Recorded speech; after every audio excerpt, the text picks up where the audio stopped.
नमस्कार। आप जनपद मिर्ज़ापुर का नंबर 1 हिंदी न्यूज़ चैनल मिर्ज़ापुरन्यूज़.com देख रहे हैं और मिर्ज़ापुर में ही स्थित अधवा डैम के 6 गेट को खोल दिया गया। जब अधवा डैम के 6 गेट को खोला गया तो आसपास के इलाकों में ऐसा प्रतीत हुआ कि जैसे आसमान से घोर जल प्रलय आ गया हो, लेकिन थोड़ी देर बाद स्थिति सामान्य हो गया। हर कोई जानना चाहता है कि वर्तमान स्थिति में, वर्तमान समय में मिर्ज़ापुर में गंगा नदी के जल स्तर की क्या स्थिति है।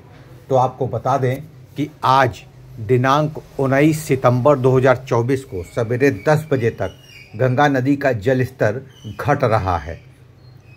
लोग सुकून महसूस कर रहे हैं। घटने की जो दर है वो 5 सेंटीमीटर प्रति घंटे की रफ्तार से गंगा नदी के जल स्तर में घटने का सिलसिला जारी है। जानना आवश्यक है कि वार्निंग लेवल 76.724 मीटर है और डेंजर लेवल 77.724 मीटर है। ऐसे में वर्तमान समय में यानी 19 सितंबर 2024 को सवेरे 10 बजे की जो स्थिति है वो मात्र 76 मीटर के पास गंगा नदी बह रही है, यानी वार्निंग लेवल से भी 0.724 मीटर पीछे हैं। तो खतरे के निशान से तो लगभग 1 मीटर या यूँ कहें कि लगभग 2 मीटर पीछे हैं। इसलिए कहीं कोई चिंता की बात नहीं प्रतीत होती है। उसके बावजूद खतरे के निशान से लगभग 0.724 मीटर पीछे होने के बावजूद भी अभी भी गंगा नदी के तट पर रहने वाले कुछ इलाके आंशिक रूप से फसल को प्रभावित कर रहे हैं। और फसल को प्रभावित करने में जो सर्वाधिक क्षेत्र है वो तहसील सदर की अगर बात करें तो आंशिक आबादी जैसे हरसिंहपुर, मल्लेपुर और फसल आवागमन प्रभावित बेलवन है। केवल फसल प्रभावित 59 है जो पतारी, तिवारी, नानूपुर, नौहा, खुटहा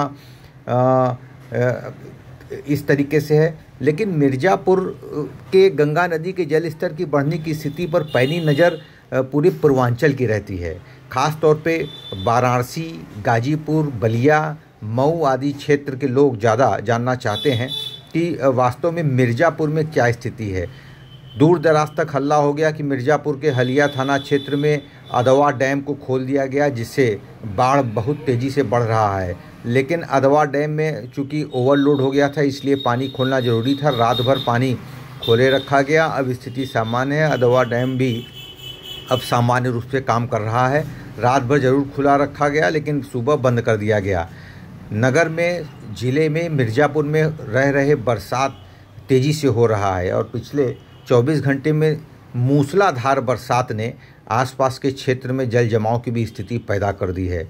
इसके अलावा भी बढ़ते जल स्तर गंगा नदी से शहरी क्षेत्र को कोई असर नहीं डालता है। शहरी क्षेत्र के लोग बढ़ी हुई माँ गंगा के स्वरूप का दर्शन करते हैं, अपने आप को भाग्यशाली समझते हैं। तो वहीं कुछ इलाकों में हो रहे बरसात के चलते सड़कें धंस रही हैं। सड़कों पर तालाब जैसी स्थिति उत्पन्न हो जाती है, चाहे वो शहरी क्षेत्र हो चाहे ग्रामीण क्षेत्र हो। जनपद मिर्ज़ापुर में गंगा नदी का जल स्तर अब आप कह सकते हैं कि घटने की तरफ ही जाने का ट्रेंड ज़्यादा बताया जा रहा है, चूँकि प्रयागराज और कानपुर से भी गंगा नदी के जल स्तर में ठहराव जैसी स्थिति उत्पन्न हो रही है। लिहाजा आप कह सकते हैं कि वर्तमान समय में जनपद मिर्ज़ापुर में यानी 19 सितंबर 2024 को मिर्ज़ापुर में गंगा नदी का जो वर्तमान लेवल है वो मात्र 76 मीटर है। 76 मीटर यानी वार्निंग लेवल से 0.724 मीटर पीछे है। इसलिए चिंता की, खतरे की कोई बात नहीं है। कुछ इलाके जो गंगा के तट के किनारे बसे हैं, कुछ कस्बे हैं, कुछ जो है फसलें हैं जो डूबी हैं। और डूबी फसलें अगर 2 दिन तक पानी और नीचे नहीं उतरता है तो जो प्रभावित क्षेत्र हैं, फसल डूब क्षेत्र है, वो फसल नुकसान होने की प्रबल संभावना बढ़ जाएगी। हालांकि मिर्ज़ापुर जिलाधिकारी प्रियंका और पुलिस अधीक्षक अभिनंदन के द्वारा तमाम बाढ़ चौकियों का निरीक्षण किया जा रहा है। अनुप्रिया पटेल मंत्री या आशीष पटेल मंत्री के द्वारा भी कुछ बाढ़ क्षेत्र इलाकों का दौरा किया गया है। नगर विधायक व जिलाधिकारी मिर्ज़ापुर प्रियंका निरंजन ने कुछ बाढ़ प्रभावित लोगों को राहत सामग्री भी वितरित की है। मिर्ज़ापुर का number 1 Hindi news portal mirzapurnews.com आप यूट्यूब पर सब्सक्राइब कर सकते हैं और समय समय पर बाढ़ की स्थिति सबसे पहले सही और सटीक आप जान भी सकते हैं। कितना भी बाढ़ क्यों न हो, शहर की गतिविधि और शहर के जो हालात हैं वो जस का तस हैं। देखिए, हर कोई जो है अपने काम में व्यस्त है। शहरी क्षेत्र में इस बाढ़ का कोई बहुत फ़र्क नहीं पड़ता। हाँ, जब खतरा लेवल पार कर जाता है या खतरा लेवल टच करता है, तब भारी संख्या में जो ग्रामीण क्षेत्र के लोग हैं वो शहर की तरफ आके बसते हैं, अपने मेहमानों के यहाँ या अपने रिश्तेदारों के यहाँ रुकते हैं। कारण ये है कि गांव में बिजली, पानी और अन्य समस्याओं से बचने के लिए वो शहर की तरफ रुख करते हैं। ऐसे में शहर पर भी यातायात और शहर में भी लोड बढ़ जाता है।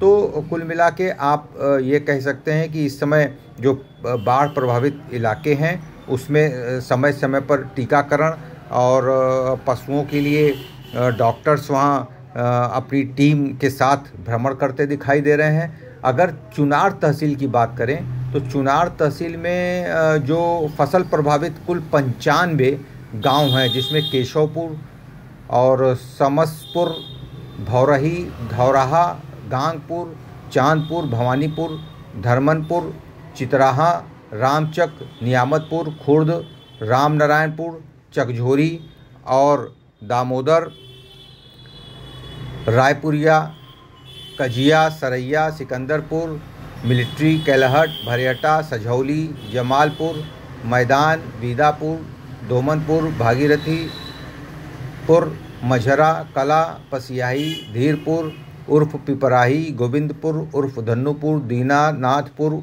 उर्फ रतनपुर, मझरा, खुर्द, सिमरा, मुखैरा, तिलंगा, सानी, रामगढ़ कला, प्रेमापुर, रामगढ़ खुर्द, फुलहा, कांतामपुर, गौरैया, धमाई, बटुआ, हांसीपुर। इस तरीके से कई ऐसे गांव हैं जिनकी संख्या ज़्यादा है। और देखिए, शहरों में ये जाम की स्थिति है, क्योंकि कुछ रास्ते जब प्रभावित होते हैं तो शहरों पर लोड बढ़ता है। हालांकि शहर की ओवरऑल स्थिति बिल्कुल सामान्य है, चिंताजनक हालत नहीं है। और मिर्ज़ापुर में गंगा की बढ़ने की स्थिति अब बिल्कुल भी खतरनाक नहीं बताई जा रही है। उसके अलावा कहीं एकाएक बाढ़ आ जाता है या कहीं अगर बांध खोल दिया जाता है या पश्चिमी उत्तर प्रदेश में जो है ज़बरदस्त भारी बरसात होती है, तब गंगा नदी में मिलने वाली अन्य नदियों के माध्यम से बाढ़ बढ़ सकता है। लेकिन कयास यही लगाए जा रहे हैं, उम्मीद यही किया जा रहा है कि चूँकि फर्रुखाबाद में मिलने वाली जो नदियाँ हैं बाणगंगा, उसके माध्यम से भी कुछ पानी गंगा नदी में आता है